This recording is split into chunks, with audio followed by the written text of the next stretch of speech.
What's up, y'all? Come along with me and my daughter while we make dinner for tonight. So we are having the steak bite tinfoil meal, and it includes the steak bites, the sliced up potatoes, broccoli, and shrimp. I was gonna do corn, but I forgot to get my corn while I was at the grocery store. So we just got the potatoes, the broccoli, and the shrimp and the steak bites for tonight. Right here, I'm just opening all of my steak bites, putting it in a bowl so that way we can wash them off and get them seasoned up. I washed them off, and now we are about to season it. I use Mantra steak seasoning.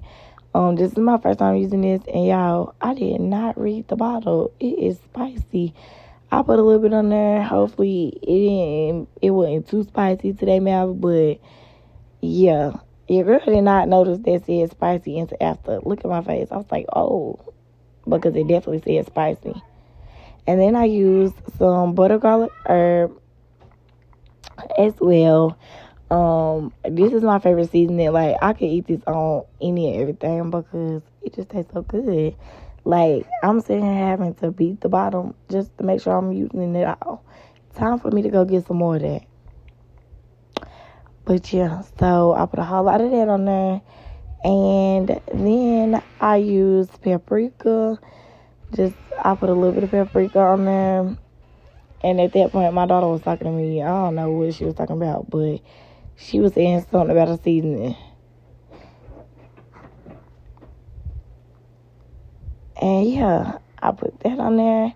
And then your girl had to go in with the onion powder. Like, if you ain't got no onion powder and garlic powder, what are you doing when you seasoning your stuff? Because I feel like everything that you cook, you could put onion powder and garlic powder in there. And then I put some meat tenderizer on there because this is going to be in the stove and for cooking. So I don't want it to be, like, very tough. So I put some meat tenderizer on there.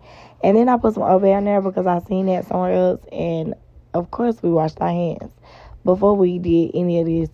Because I know people's going to be like, yeah, she put her hands in there.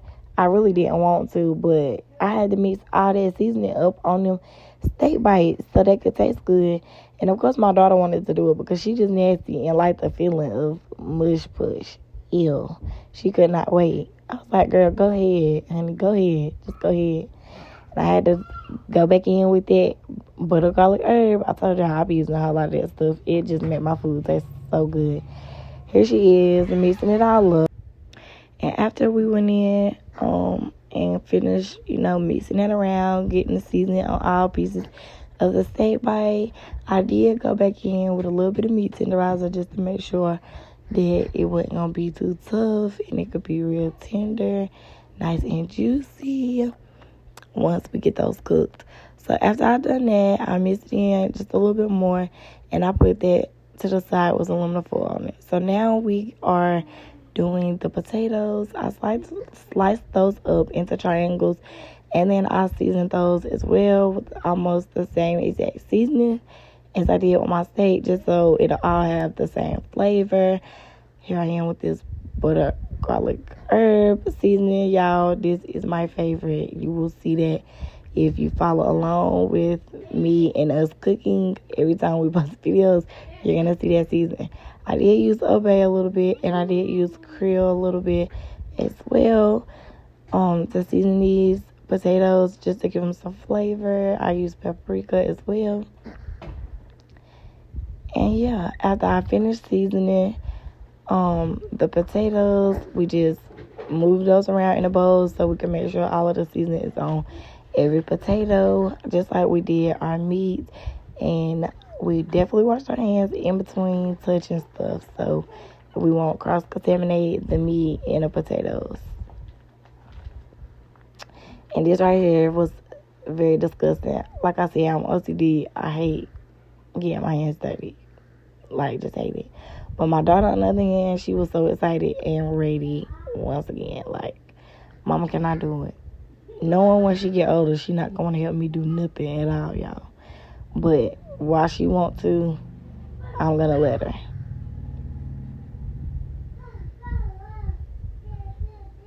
So I showed her how to do it, and then I let her do it.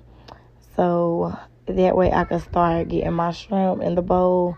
I didn't record me seasoning my shrimp, but I definitely did show me putting them on there. And then once we got done with the potatoes, I let the butter melt in the pan because I did cook those potatoes a little bit on top of the stove before I put them inside of the stove. So that way that they would be soft and not still hard after everything else got done. But they turned out pretty good. They wasn't too hard, they wasn't too soft, they was just right. And here I have my broccoli. I boiled that a little bit as well before I put it in the stove. And here I am making the tinfoil with all of the stuff on it. We had steak, and then I had some shrimp on there, and then I had the broccoli and the potatoes added as well. And then I closed that up. And then once I closed it up, I put it in the stove. And y'all gonna see the turnout after I did that. I let it cook for about an hour and some change, maybe like an hour and 20 minutes, just to make sure the steak cooked thoroughly and the shrimp as well. And after I got done, after the hour, the timer went off or whatever, I took it back out and I sprinkled some cheese on top of my broccoli and my potatoes because that's how we wanted it. So that's how we did it. And it was real good. Here is the finishing touch. Y'all, when I tell y'all that was a 10 out of 10, I definitely recommend it. Y'all go and try it, but add that corn to it. And thank y'all so much for watching our videos. See you next time.